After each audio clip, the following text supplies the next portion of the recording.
কুমিল্লার নাঙ্গলকোটে দুই মোটরসাইকেলের মুখোমুখি সংঘর্ষে যুবদল নেতা ও মাদ্রাসা শিক্ষকের মৃত্যু হয়েছে। বুধবার রাতে পৌর সদরের মডেল মহিলা কলেজের সামনে নাঙ্গলকোট খিলা সড়কে এ দুর্ঘটনা ঘটে। দুর্ঘটনার পর স্থানীয়রা আহতদের উদ্ধার করে নাঙ্গলকোট উপজেলা স্বাস্থ্য কমপ্লেক্সে নিয়ে গেলে দায়িত্বরত ডাক্তার তাদেরকে উন্নত চিকিৎসার জন্য কুমিল্লা মেডিকেল কলেজ হাসপাতালে প্রেরণ করেন। তার মধ্যে দুইজনের মৃত্যু হয় কুমিল্লায় বেসরকারি দুটি হাসপাতালে।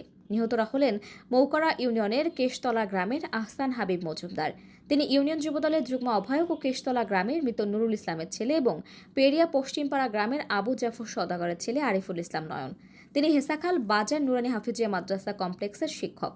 প্রত্যক্ষদর্শী আবুল বাশার ও মনির হোসেন জানান, বুধবার রাত 9:30টার দিকে আহসান হাবিব নাঙ্গলকোট থেকে মোটরসাইকেল যোগে খিলা বাজার তার ব্যবসা প্রতিষ্ঠানে যাচ্ছেন এবং মাদ্রাসার শিক্ষক নয়ন ও মোটরসাইকেল যোগে দায়ামছাতি থেকে নাঙ্গলকোট যাওয়ার পথে নাঙ্গলকোট মডেল মহিলা কলেজের সামনে আসলে উভয়ের মধ্যে মুখোমুখি সংঘর্ষের ঘটনা ঘটে। তখন তাদেরকে উদ্ধার করে সরকারি হাসপাতালে পাঠানো হয়েছে। সকালে শুনেছি নয়না হাবিব মারা গেছে। দুইজন দুই পাশে বেশি গরু যে দুইজন হয়েছে, দুজন দুই পাশে পড়ে গেছে, রক্ত যাইতেছে এই অবস্থা, মানুষ হাসপাতাল নিচ্ছে আর কি। ঘটনাস্থলে কেউ মারা যাবে না। দোকানে ছিলাম, একটা আবার বিকাট একটা আবার শুনছিলাম, আমরা আবার শুনে গেছিলাম, যাই দুই দিকে পড়ে হয়েছে, হুন্ডওয়ালা দুজনে গুরুতর অবস্থার মাঝে।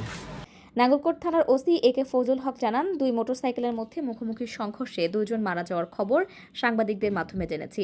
বিষয়টি কেউ থানায় অবগত করেনি। পুলিশ ঘটনাস্থল পরিদর্শন করেছে।